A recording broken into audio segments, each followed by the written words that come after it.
Global IME ब्याङ्कले आफ्नो mobile app global smart प्लसबाट फिक्स्ड डिपोजिट गर्ने सुविधा दिएको छ। यो एपबाट तपाईँले कम्तीमा 10,000 देखि 1 करोडसम्मको पैसा फिक्स्ड डिपोजिटमा राख्न सक्नुहुन्छ। मोबाइल एपबाट कसरी गर्ने त फिक्स्ड डिपोजिट? कति छ फिक्स्ड डिपोजिटको ब्याज दर? कति महिना वा वर्षका लागि फिक्स्ड डिपोजिट गर्न सकिन्छ? आउनुहोस् म तपाईँलाई स्टेप बाई स्टेप जानकारी दिँदैछु। फिक्स्ड डिपोजिट गर्नका लागि सबैभन्दा सुरुमा तपाईसँग ग्लोबल आइएमई ब्याङ्कको खाता हुनु जरुरी छ र तपाईले मोबाइल ब्याङ्किङ खोलेको पनि हुनुपर्छ।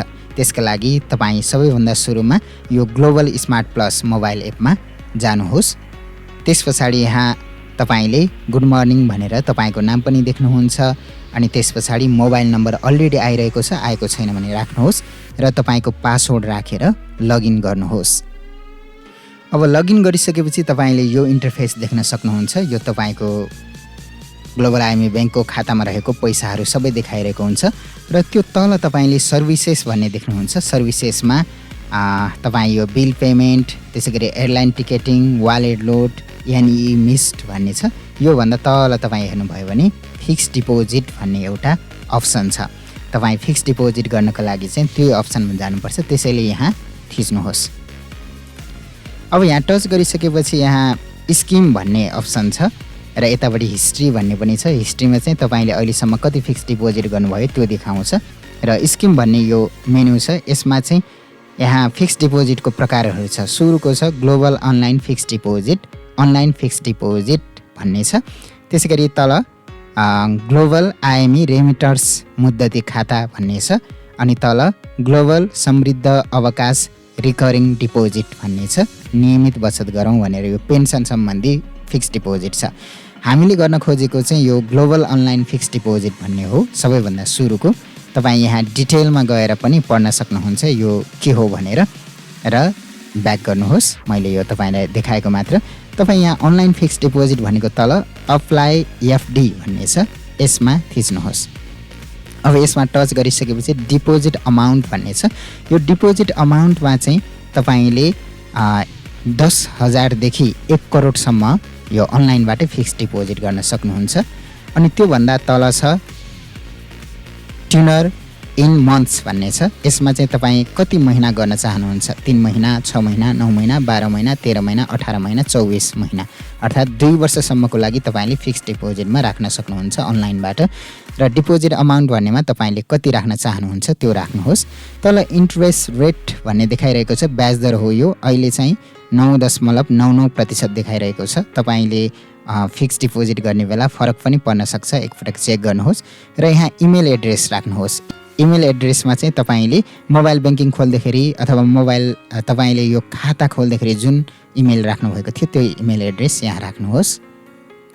त्यसपछि तल नोमिनी नेम भन्ने छ। यो चाहिँ अप्सनल हो। नोमिनी भनेको चाहिँ नेपालीमा हकवाला। हकवालाको नाम राख्ने कि नराख्ने त्यो चाहिँ अप्सनल हो। अप्सनल भएकोले तपाईँ नराख्न पनि सक्नुहुन्छ, तर म भन्छु तपाईँ राख्नुहोस् सम्भव भएसम्म। अनि तल रिमार्क भन्ने छ। रिमार्कमा चाहिँ तपाईँले अनलाइन फिक्स्ड डिपोजिट भनेर लेख्न सक्नुहुन्छ र अन्तमा I agree to the terms and condition भन्नेमा टिक मार्क लगाएपछि सबमिट गर्न सक्नुहुन्छ। म यो सबै भर्दैछु अनि नोमिनी नेम राख्ने ठाउँमा हकवालाको नाम राख्ने ठाउँ पनि म तपाईँलाई अझै जानकारी दिन्छु। सबभन्दा सुरुमा म यो भर्दैछु, तपाईँ पनि भर्नुहोस्।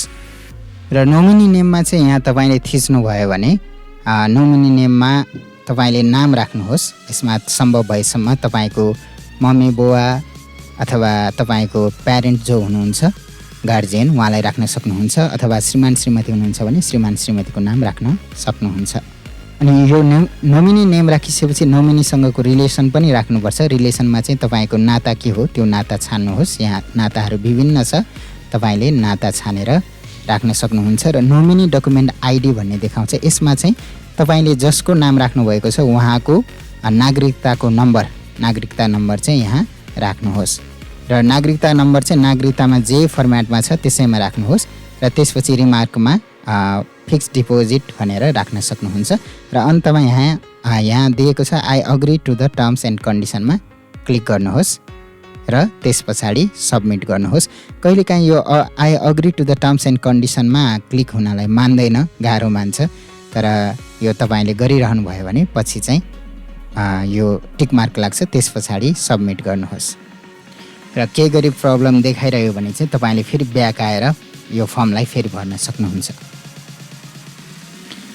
र यसरी सबमिट गरिसकेपछि चाहिँ तपाईँले यहाँ पिनकोड पनि हाल्नुपर्ने हुन्छ। तपाईँको ट्रान्जेक्सन पिनकोड राख्नुहोस् 4 अङ्कको।